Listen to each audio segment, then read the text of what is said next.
Hi guys, good morning. તો હું નીકળી ગયો છું ઘરેથી હોસ્પિટલ જવા માટે. અને ફાઇનલી તમે જોઈ રહ્યા છો કે મારું આ બાઇક અને હું આ જંગલના વિસ્તારમાં અહીંયાથી ડેલી મારે નીકળવાનું હોય છે, એ તો તમે જાણો છો.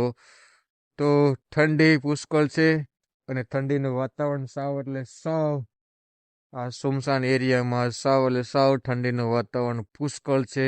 અહીંયા આજુબાજુ જંગલ આવેલું છે. જી હા, જંગલના હિસાબે ઠંડી વધારે લાગે છે અને સાવ એટલે સાવ હાલ સાવ ખરાબ છે. આ જંગલનો વિસ્તાર અહીંયા બહુ મોટું છે અને મારા હાથની વાત કરું તો એટલા બધા હાથ સાવ બ્લડ ક્લોટ થઈ ગયું છે અને હાથ એટલા ઠરી ગયા છે કે આજુબાજુમાં કોઈ મને આગ મળે તો હું હાથને થોડાક ત્યાં થોડીક વાર શેકી શકું, પણ મને દૂર સુધી એવું કંઈ કોઈ દેખાતું નથી. પ્લસ બીજું કે મારી પાસે કોઈ માચીસની અત્યારે સુવિધા પણ નથી. તો આ ઠંડીનો મારે મુકાબલો કરવો પડશે. હજુ મારી પાસે 25 કિલોમીટર બાકી છે, તે મારે આ રન કરવાના છે. 5 કિલોમીટર હું ઘરેથી નીકળી ગયો છું. 5 કિલોમીટર મેં અહીંયાથી કટ કર્યા છે. હજુ 25 કિલોમીટર મારી પાસે બાકી છે. પણ આ ઠંડી એક જીવ લેનાર ઠંડી છે અને આજે પુષ્કળ ઠંડી છે. પુષ્કળ ઠંડી છે એટલે પુષ્કળ ઠંડી છે. બહુ એટલે બહુ ઠંડી પડે છે અને હાથ પણ મારે અહીંયાથી અહીંયા પહોંચતા માટે 5 મિનિટમાં 10 મિનિટમાં મારા હાથ સાવ હાથ ઠરી ગયા છે.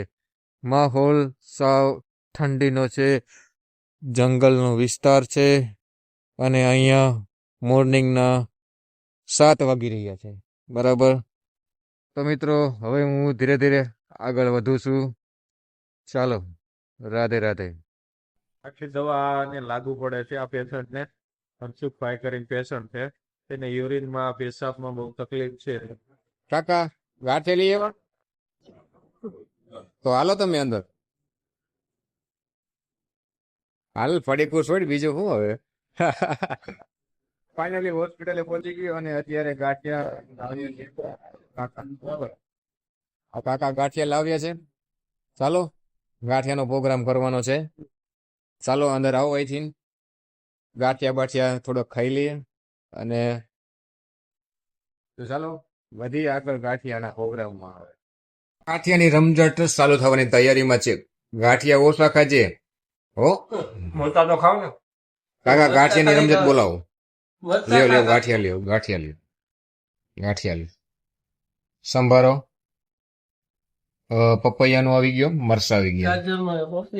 તો ચાલો ગાંઠિયાની આપણે શરૂઆત કરીએ. આજે યાર રસ્તામાં બહુ ઠંડી લાગી મને. યાર બહુ ઠંડી છે. કઈ શું યાર, બહુ ઠંડી હતી કાકા. માહોલ થઈ ગયો. એટલે હું ગાડીને 50ની સ્પીડમાં ચલાવું ને તો, કારણ કે હાલતી નહોતી, એટલી બધી ઠંડી હતી. હાથ ને પગ ને બધું ઠરી ગયું. કાકા તમારું શું કહેવાનું? ઠંડી કાકા ઠંડી નો લાગે, એમ કે એને કામ જ એવું કરેલું, કડિયા કામ કરેલું. કાકા ઘડિયા કામ કર્યું હતું ને. આ જો રીઢા કરી નાખ્યા.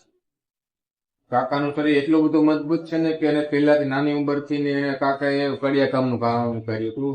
યા મોટા મોટા બિલ્ડરો કામ રાખે તો ત્યાંથી લઈને એ કામ કરે છે. તો એનું શરીરમાં હજુ હતું ને એવું ને એવું શરીર છે અને હજુ એ લાદી પ્લાસ્ટર ને એવું બધું કામ કરે. કા તો અત્યારે ગાંઠિયાનો પ્રોગ્રામ કરું છું અને હું કારણ કે પેલા એ ખાશે ને પછી હું છેલ્લે ખાઈશ. તો અમારો જવાનો પ્લાન એક હતો, એ થોડોક લેટ થયો છે અને જવાનું તો નક્કી છે પણ હજુ ડેટ નથી આવી. તારીખ ફિક્સ થાય ત્યારબાદ આપણે જઈ શકાય. હવે તો જવું જ છે કારણ કે હવે આમ પણ મોર થઈ જાય એવું કરવું છે.